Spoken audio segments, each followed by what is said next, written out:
We are back. Welcome to the Listening Circle. This is episode 9, and we're all very excited to review the new Gojira album, Fortitude. We've got an incredible cast today, including the return of my dude, Luke Pistacchi. How's it going, Luke? It's going well. I'm glad to be back, Elias. Glad to hang out with the homies and talk over a great album. Hell yeah, dude. Super excited to have you back. And then we've also got one of our most frequent guests on the show. Returning is Dante. What's up? Sup, my dudes? You can't live without me. You can't live without me. And returning for a second time, hopefully he listened to the correct album this time, we have Eric. I definitely listened to the proper album this time. Fuck Deftones. Fuck Deftones. And last but not least, we have a newcomer here, someone I've known since high school, someone with impeccable music taste. Super happy to finally have you on. We have Dave Rosales. Hey, how's it going? Thanks for having me. Hell yeah, dude. Thanks for coming on. So, Fortitude is the 7th album from French progressive death metal band Gojira. This is a band that I think all of us have been listening to for quite a while now. I'm a huge fan. They kind of rose to fame in 2005 with From Mars to Sirius within like kind of the broader metal community. My personal favorite album of theirs. And ever since then, they've signed on to Roadrunner Records. They've kind of evolved their sound or changed their sound, depending on who you ask, to be a little more less heavy, more accessible. And, you know, they've made that change for better or for worse. So we'll discuss all of that today. Because of this new sound, they've reached new heights of popularity. They were nominated for a couple Grammys on their previous album. And yeah, we have a lot of thoughts. Everyone has a lot of thoughts, and we're super excited to get into it. So, who wants to start? What are everyone's overall thoughts on this album? Space. Okay, listen. All right. Spicy take, my dude. Spicy takes. All right, let's go. I actually prefer the sound over their earlier sounds. I'm gonna be upfront about it, and I know a lot of people are gonna hate me for that because I also prefer modern Opeth over older Opeth. So fight me. I don't know. Oof. Oh man. Yeah. Well, I will say that is an interesting take, but why exactly? What do you like about Okay. their new sound? So the ethereal vibe they're giving for this one, it felt like more of an experience versus the older ones, like the older albums. While they were good, definitely made me like it just made me feel like, yeah, that was awesome, that was brutal, yeah, dude, that was awesome. That's all the feelings I ever got from Gojira. Versus from this album in particular, I just felt like I definitely had an emotional feeling leaving it, especially the last few songs, and the guitar and the bass kind of just really dug into me the way like I've always been good on that end. Their guitar, their bass, always really well. But for some reason it felt like Pantera, like in a groove sense, with better, stronger themes outside of redneck metal, which I love, but it had a deeper kind of personal tone to it, and I really appreciated that. So I definitely really dug this album, really to its core. They certainly had a different approach to their lyricism, and I can totally understand that. Though even the way the lyrics sound, they did have like this kind of like etheric coasting over like a lot of the riffs and stuff, and it sounded really good. It sounds like Gojira, but it also like there's a calming to it. There was a connection, for sure. Exactly. Eric, what'd you think? All right, so they definitely changed their sound on this album, and I'm with it, but I'm on the opposite camp of Dante, where I'm with you, Elias. Like, From Mars to Sirius is my fucking jam. And that plus like The Way of All Flesh and especially some of their like really experimental earlier albums, I'm all about that shit. That shit is so fucking heavy.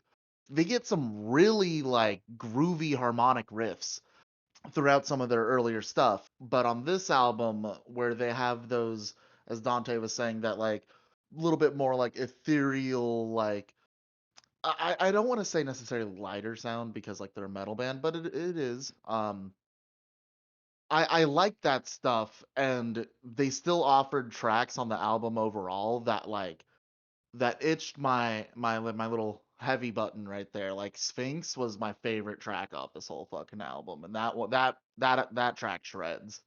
Huh. What'd you think of Born for One Thing? I think that was one of the heavier tracks. I also really like that track as well too. Yeah, I think that was my favorite one. Dave, what do you think? I thought this was a really weird album, and I feel like I kind of ruined the album for myself. And because the way I've kind of noticed it was like the first four songs, 4, 5, were heavy, and they were getting heavier and heavier. Out of nowhere, Fortitude and the Chant comes in, and it drastically slows everything down, which I feel like is weird for Gojira. Then it reminded me of other like mediocre albums where the beginning of the album is interesting, you get lost or lose interest in it halfway, and then you kind of either like the ending or you don't. I feel like the last half or the last few songs in the album were not as heavy as the beginning, but a little faster than the chant. And I feel like that just kind of ruined it for me. I did like Huh. the album overall, but I just feel like it was a weird tempo and pacing overall. That's interesting because for me, like, I actually like the second half more than the first half, just because, like, I don't know, because I was actually listening to this album in the shower this morning, and like, I had to skip through, like, I think Amazonia halfway through, because I was just like, these first few tracks, I You know love. why? Why? Those were all the singles, dude. Those were Well, all of that's the part fucking of it. Yep, singles I was about to say. released before the album, and I do the same shit. I like the back half of the album more. Okay. Okay, Yeah. hold on. I didn't listen to the singles. I listened to the album all the way through. I agree with Elias. Yeah, like the first I few do songs, too. it's kind of Gojira by the numbers in a way, whereas like okay, like heavy riff here, breakdown here, like sing-songy chorus here, like I don't know, and it's good, but I feel like the second half was when they really like diverged and experimented, and like It that was just where touched yeah, me more because initially going into this album, I thought I was like, okay, this is gonna be like typical Gojira, very very just that typical way. And then the second half, I don't know, it just touched me, and I felt emotional listening to it, yeah, and it just, I don't know, I can't explain to the words in the way I normally do. This one just it emotional level definitely put me into a place where I kind of felt what they were going for, what they were trying to achieve, what they were trying to say, and it felt deeper than any moment I've listened to a Gojira album. I've never had that with a yeah. Gojira album, so it was really interesting to feel. So Yeah, and I think that they kind of like basically my interpretation of this album is like this is what they were trying to do on Magma, and I think Magma didn't quite get there because they were still like stuck in their old way of doing things in a way, but then like I feel like they really pushed forward with this album and like completed that whole vision. I don't know. I agree with that wholeheartedly. Yeah. yeah, I totally agree. Do you guys have any like favorite tracks? Okay, the first track is definitely like typical Gojira by the numbers, but the bass on that first track, blanking on the name right now. Born, what is it called? Born for One Thing? Or from one thing, the bass on that, very Oh yeah. like, very Pantera, very Southern groove metal. Very just like deep into that. I dug that a lot, and I would say also, Into the Storm was also a really cool track for me as well. I Mhm. liked Into the Storm a lot too. Yeah. Into the Storm has probably the best chorus out of any of the songs. Yeah, Yeah. I don't that's another think thing. The chorus is really good on all these tracks too. Mhm. The songs that really stuck out for me in this album, I would say two come to mind, and I really liked Amazonia, and I really liked Hold On. And I will have to agree that Amazonia definitely has like that. It sounds like a Gojira song. And Mhm. I think that's one reason why I like it so much. But I really took the time as I'm like having this album on repeat for the past couple of weeks, um, or mostly the singles because they came out hella early. Um, I was really listening to the lyrics, and Amazonia and Hold On really gripped me. Hold On, I felt like was a very personal message, and I felt like Amazonia was a very spiritual message about this great thing that we have on our planet that's getting messed up right now. And I Yeah. thought that was a very, I don't know, powerful message to plug into your album. Um, I also really liked Amazonia just because of the usage of the jaw harp when they were having the throat singing parts. I thought that Oh was yeah. really cool, really fun. Yeah. Um, Guitar riffs, very Gojira sounding. I would say this song is the closest thing that almost, I don't want to say mimics, but retains a lot of musicality from something like Magma. And yeah, Hold On, I felt like just really gripped onto me personally and like some kind of like shit I've been going through like the past couple of months. And it just felt like one of those songs that you hear every now and then you're like, damn, I really needed to hear that. Yeah. I really like the lyrics. I think that one thing I really appreciate about this band, just like throughout their whole career, they've had like kind of this like super environmental, super like we need to do something kind of message, and it's cool to see them be so passionate about something. Like even the like fundraiser auction thing that they did for Amazonia was really cool, where they auctioned off a bunch of musical instruments and like donated all the money to the Amazon rainforest. Yeah. Yeah, I very much like how Gojira they draw attention to it like Amazonia. Like the track title pretty much says everything, like tells you what they want you to know about. And like they've done this for a long time and I really like that about them. It doesn't make it sound like it's some kind of like pity track. It like they really throw in the message of like this is a really big part of our planet and it's powerful. It holds a very like deep intrinsic value to a lot of people who not only live there but around the world, and it's being damaged. Like, I mean, Elias, you and I, we listen to like a lot of System, and it's really cool to see like the artists and bands who do that sort of thing where they plug in a world level message that they believe people need to still be aware about. Hmm. Because I remember, like, I think the whole the Amazon burning thing, like, that was like news, like, what, last year, maybe 2019? I can't recall, but Nah, dude, Uh, that shit's been going on for like a decade. I remember that. no, no, I know that, but I'm saying like when it got into like the mainstream media and like when people were, making articles about it and posting memes on it and shit like that, like it became a trend when Gojira is very much like we're gonna plug it back in. It's I not think it was something that definitely needs to late be. 2019, and then we had also the Australian fires too. So Yes, it's not yeah. just Yeah. like, hey, it's only an Amazon thing. It's a kind of a global thing because it happens in California, it happens in Australia. So it's definitely something that's getting really really serious, and we need to really pay attention to this, as I would think is the main point of really of it all. And on top Yeah. of that, which track was about crap, I can't even remember because I'm pretty baked and I haven't eaten today. But shit, what Talk about track Wake and is Bake. it where it's fucking entirely about like the wayward sons of that country in Asia that's being completely displaced? Oh, the chant. Yeah, the The chant. chant, yeah. Was a Hmm. good Yeah, track that's too. oh yeah, great track. Yeah. Fucking like multiple tracks on this have like social implications, which Yep. is fucking pretty radical. Hell yeah, Yeah. brother. Those are just off the top of the dome. Yeah. That was probably my favorite track on that album.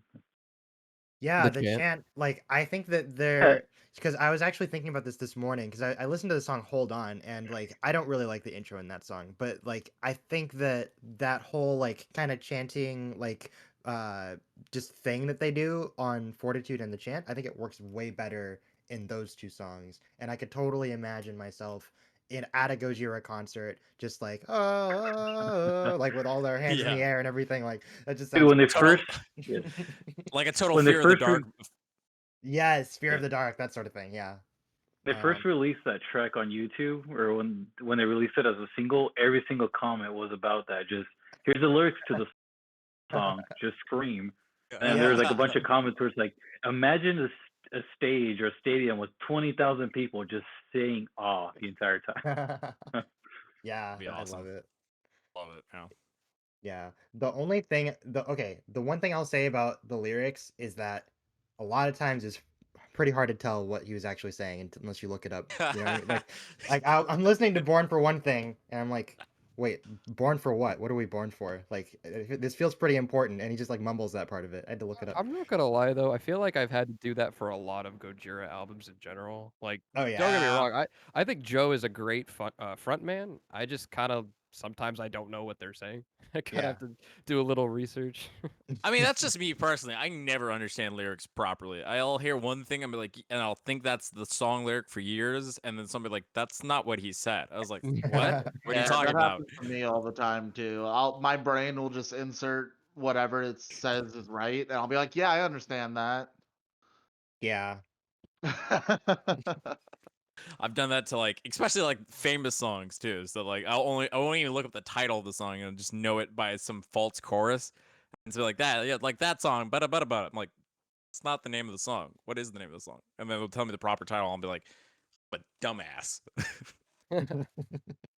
Elias, What's up? you went to the was it? It was I either went and saw this with you or Garrett, but did we see Gojira and Mastodon together? It was both of us. Yeah, I remember Garrett was there. Okay, so yeah, fucking. Do you remember? It was like Kevlarlesh or whatever the first band was. Then Gojira played, and then Mastodon. Uh-huh.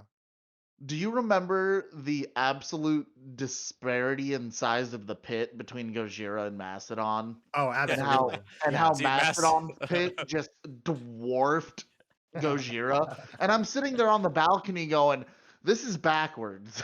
Yeah, exactly. Yeah. Yeah, Gojira should have been the headliner for that one, but I had I had yeah. that similar experience. I saw it was Amon Amarth came on first, freaking killed it. Mhm. Mastodon comes on. We're all just sitting there in the field going like, just freaking next band, please. I don't even care who it is. And then Rob Yeah. Zombie comes on and everyone's like hype again. Yep. See, I don't even dislike Mastodon that much. I like Mastodon; they're a good band, but like, shit, dude, it was disappointing Yeah, you to can't just see. like look down the whole time while you're playing and like not engage with the audience at all. So it felt like a middle school jazz band rehearsal. Yeah. Well, yeah, Gojira has never failed live. I've seen them 3 times and like it's just such a blast every time. I feel like the passion that they have for like the things that they're talking about and the music itself and like the technical rhythms and everything, they're just on fire the whole time. I'd love to see them live. I still haven't just gotten around to, Chef's kiss finding the for the time to live grab a show. ticket.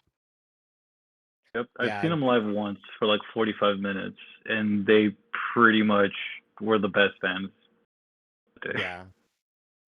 Yeah, they're opening for Deftones later this year. I think that'll be a fun one. What the fuck? Yeah. They were supposed to tour with Deftones last year. It was like them, Deftones, and I think Poppy. Yep, yeah, it's that same tour. It got rescheduled. Yeah. Unfortunately, they're coming here to Kansas City on a fucking Wednesday, I think. It's just an excuse to get hammered on a Wednesday. Yeah. Point. Feeling Good point. good on a Wednesday. So overall, what would you say your rating of this album would be out of 10? I feel like I would give it a strong like 8.5. I'd give it like a 9 out of 10. Yeah. Yeah, like I'm feeling between there, like 8.5 and 9. I have to listen to it again. Like I mean, I've been digging it. Don't get me wrong. I kind of want to slap Fantano for giving it a light 7. I felt that was super. Like, where is that coming from? Oh, imagine I how I felt when he gave Meshuggah a not good review. That pissed me off so Not much. good. What the fuck? Yeah. As far as this album, yeah, I would go more of an 8, I think. Like I don't think it's gonna ever be my favorite Gojira album. But yeah, I don't know. I think it's good. It's like if there's a few songs that are every now and then skippable, like that's also fine, you know. Like I think it's overall a pretty good album. I also give it an 8. I like this album, but I think I like this album because it made me want to go listen to like their older shit. Yeah. that's a really good point actually. I remember like after listening to this album, I wanted to go back and listen to Magma. And I know a lot of people, or I don't think I've heard anyone here say that Magma is their favorite Gojira album. I would say Magma's probably the one I listen to the most. I just get really hyped listening to that album. Yeah. But yeah, this album really made me want to go back and just check out the stuff that I liked more or liked better. Oh yeah. This album definitely reinforces that I like Gojira. I think this album convinced me that I like Gojira because as I was on the fence about them, like not in the sense that I thought they sucked. I was like, it's like yeah, I could live without them is my overall feel. But this album was like, I do like Gojira. Fuck that. Yeah. Well, it was weird for me growing up because like I loved Gojira. I discovered them like 2014, 2015, and that was right before Magma came out. And then when Magma came out, I was like, this is okay. And so it was like the first like big disappointment like musically that I've ever had in my life. And so like that's why I really needed this album to be good. But I need this album to be good, man. You gotta give me my fix, man. yeah. But yeah, I'm glad it turned out good, and I'm actually kind of curious, just because like I want to give us kind of a little bit of a throwback for those of us who remember the first listening circle episode when we did the Tool review. And I'm curious because like that was also an album that was super hyped by all of us, right? And then like we reviewed it, and we were like pretty positive for most of it, but then I think I remember like a few months later it was like, okay, it's kind of like lost a little bit of its edge, like none of us are really listening to this as much now, right? And so I'm like kind of curious if that happens with this album, or if that happens with a lot of albums where there's a lot of hype and then after a while it's like, it's whatever, kind of makes you see it differently. I've maybe felt that way about a couple of albums we reviewed on this podcast. Mhm. Especially that Tool album. I feel like at that Tool review, I was kind of just being polite because I felt like I was gonna get, if I said one controversial opinion around you guys, you were just gonna like, Dude, what'd you say about Tool? we're dealing with potential Tool fans who were listening to that. Like they would have been at your throats, at your front door, throwing you out on the porch. Yeah. So looking back, That I album. honestly think that album's shit. Like honestly, Yeah. outside Oh, of Tempest, like I could fucking die without that album. I Like- fell asleep with that album on. The ultimate sin. But Damn. looking back on a couple of albums we reviewed, I don't know, like I for a while I thought I was gonna hate that Run the Jewels album because I thought I would play it to death. I still fucking love that Run the Jewels album. I still love that Oh, yeah. Idols album. So especially the Jessie Ware album. I thought the Jessie Ware album was gonna wear itself off, and pun intended, fuck you. I loved it still. So maybe let's see from like a couple months from now. I'll post on the Discord here and say, yeah, it was maybe great. I'll see my thoughts, but overall, I love the album. I love the guitar. I love like the tone on the guitar. I love the bass. I love the drums. I love like the instrumental is definitely key in this album, and it's definitely not a weak album. Granted, may not have been perfect, but it was gorgeous from start. You were entertained. You enjoyed yourself. Yeah, I definitely did. Yeah. Damn, shots fired on the Tool album. Holy shit. Yeah, I was like, Fuck yeah, that Tool album. Tool I was album expecting like I don't like it. Yeah. Yeah, I think Fortitude is gonna have a similar effect. I don't think I'm going to be listening to this album a lot in the future, but I can already say there are plenty of songs, I'd say at least half from this album that I've saved on like different Spotify playlists, and I like those tracks. I'm gonna be listening to them for quite a while. Yeah, I'm curious what they'll do with their next album, if it's just gonna be like a pop album, or if they're gonna like keep doing this sort of thing. Here's what I But- want them to do, dude. I just want them to go 50-50. Give me half of like what they did on this album, and then give me the other half, The Way of All Flesh, like Yeah. from Mark Sirius. Like, give me the heavy with this lighter tone stuff, so you can like get those singles out, get those seats and the cushions, but still give me my fix. Yeah, I feel that. I mean, they could pull a Metallica and just like go, oh, we're gonna go back to the old days now, like maybe. Yeah, Who but that'd be knows? cringe because when Metallica did it, it was really bad. Yeah. Did you guys well, fun fact about this album, from what I read this somewhere, that was like the album artwork was actually like Joe, he painted it himself, the front man. And it's based off of like a really old like 1800s Austrian painting. It's like a mirrored version of it. Oh, Interesting. interesting. Huh. This album art does justice to the Gojira art lineup.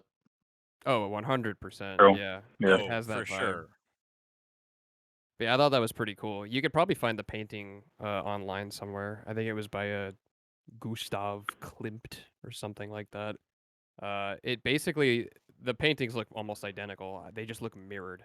I think it has like a warrior, like Athens looking guard woman, and she's like holding a spear in the other hand or some shit. It's pretty cool. I thought that was a really cool fact. Oh, he's the guy that did that painting, the woman in the gold dress. Yeah, with the helmet. Yeah. Yeah. He does a lot of women paintings.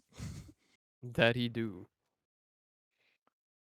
Any other fun facts about the album? It was based. There you go. That's all. We just ended right there. Paints.